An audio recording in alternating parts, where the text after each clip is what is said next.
Привет! Малинова долина, тристаен апартамент на последен 4-ти етаж с АК 15, предстоящ АК 16. Стартирам от терасата. Това е южната част на терасата. Терасата е 69 квадрата. Изток и север.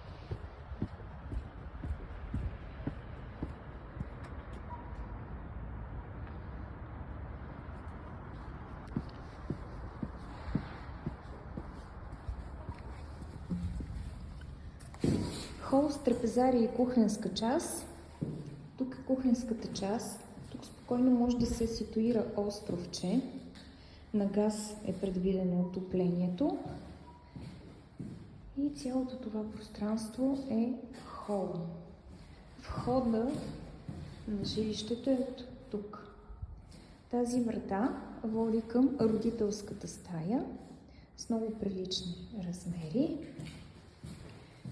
Тук има дрешник и санитарен възел. Обратно в хола, коридор, баня с тоалетна, с прозорец и южна детска стая.